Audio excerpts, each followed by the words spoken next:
今日のメインイベントです。高市政権の支持率の分析を朝日新聞がやってまして、落ち込みが激しいのは30代なんだということが明らかになりました。87%30 代支持してたのが、そこから37ポイント吹き飛んだ。気づくと早晩、岩盤支持者層以外支持してなくて低支持率なのにもかかわらず議席が多いから政権を維持しているみたいなね。そんななぎの時代がやってくるんでしょうね。やったことの是非そのものは、井戸さんもグレーだし、斉藤さんもグレーですよ。ただ、井戸さんは悪気はなかったことは確か。斉藤には悪気しかない。熊本地震なんですが、ホテル避難って、いわゆる二次避難ってことなんですが、114施設を政府が確保している。熊本県と政府が手分けして確保しているということです。車中泊が問題になっていまして、二次避難ということが急がれています。でね、これ、熊本の現地の人に届くかどうかわかりませんが、今回の熊本地震の、いろいろ問題あると思いますけども、高市早苗を素直に褒めたいなと思うのは、本劇に指定するらしいです。本劇に指定するらしいんですけれども、激甚災害指定今日閣議決定やるのかな今日やるのかな閣議決定するみたいですけれども、で、しかも本劇にするんでしょで、ということはそれでと思うんですけど、ちょっとそれ手続き遅いけど、このね、二次避難のホテルを確保するのが早かったっていうのはね、これはね、もう、スタンディングオベーションもんなんです。これ、能登はね、3月ぐらいでしたね。ようやく二次避難場所の確保決まったの。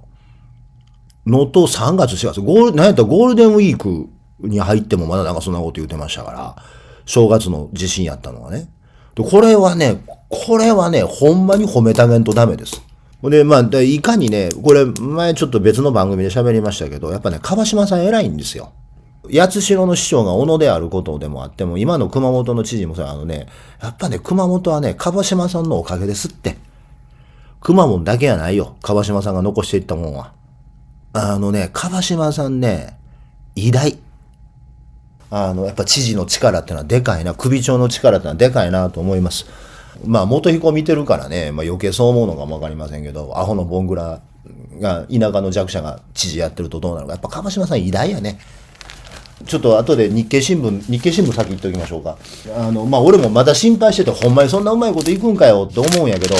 日経新聞の3面なんですけど、10年前の熊本地震の BCP が生かされてるって言ってるんですね。BCP 教訓生かす。サントリー代替生産容易に。ホンダの本体そのものはもう再開してるんだけれども、サプライヤーがどうなるかわからへんから、はっきりしたこと言えないってことをホンダはアナウンスしてるんですけれども、やっぱね、熊本そのものが BCP できてた感じがするな。今見てると。ちょっと不安な要素はある。特に八代湾とか不安な要素はあるんですが、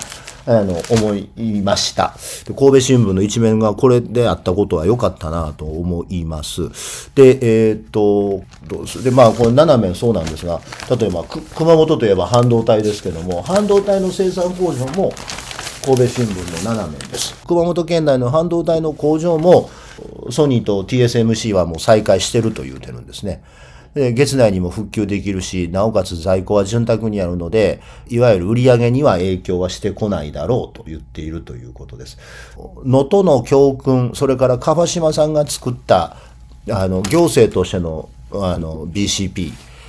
が熊本地震災では効いてて、長谷博の失敗を見ていると、知事がアホかどうかで地震の時に死ぬ人の数が桁変わってくるんだなっていうのがよくわかりますね。やっぱね、優秀な政治学者だけありましたよ、川島さんは。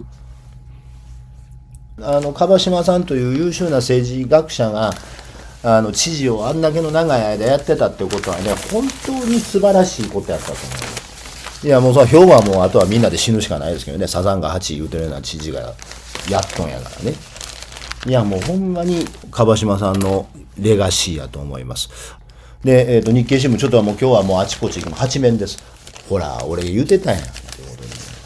い。ずっと言うてるように、金利を上げなきゃいけないということです。日経新聞、今日から面白い特集というか、金融面で、面白い記事、特集、連載ものを始めました。短期のコール市場が活気を取り戻しつつあるというんですね。日銀が金利を上げるという政策に勝ったから、取引残高、短期のコール市場の取引残高が10年で倍になってるんで、金利を上げてから、生命保険会社が短期のコール市場に帰ってきたっていうんですよ。だから金利が 0% とか低い状態であると、マイナス金利とか 0% とか低金利状態であると、金融政策の流動性が高まりすぎて、金融市場が崩壊するんですよ。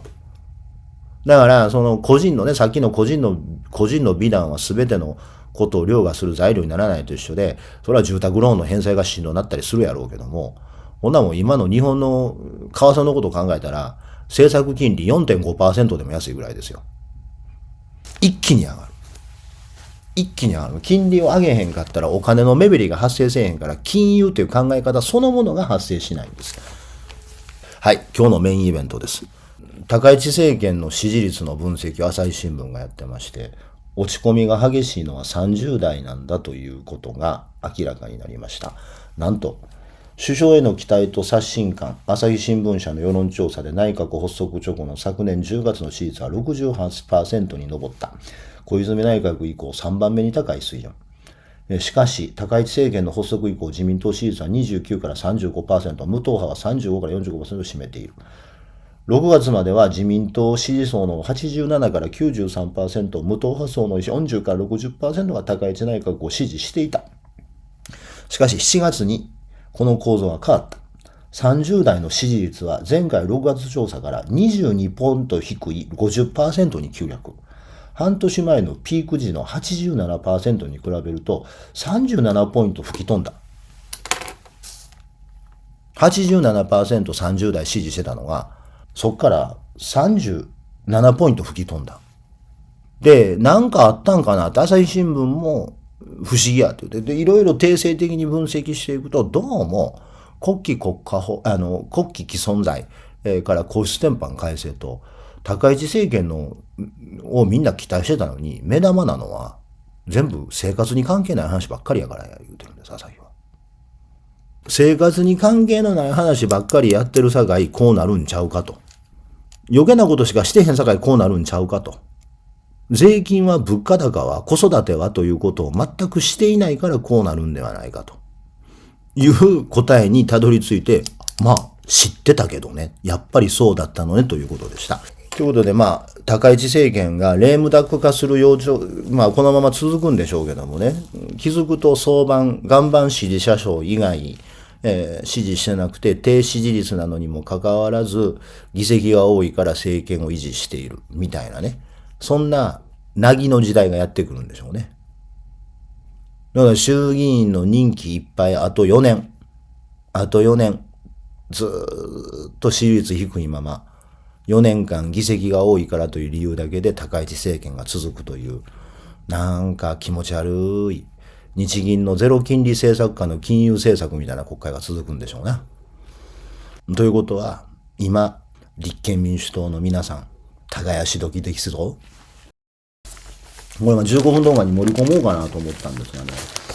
今日の神戸新聞、この間から神戸新聞で続いている憲政のリアルという斉藤政権5年目の検証という特集記事があるんですが、俺今日ね、神戸新聞これ斉藤さんに言い過ぎやろうと思ったんです。こっちの記事です。憲政のリアル、知事就任後に危機的財政進めた透明性指標は悪化って言うてるんですけどね。単純に言うとね、神戸新聞は何を書いてるかっていうと、井戸さんは予算執行で行政としてやらなきゃいけないことっていうのがあるでしょ。で、行政として予算をつけなければどうしてもいけないものっていっぱいあるやん。で、その時に帳簿に借金は借金と明確に載せていると、借金返せって声が大きなってしまうから、うまいこと帳簿ごまかして借金を見えないようにして、指標が悪くならないようにして、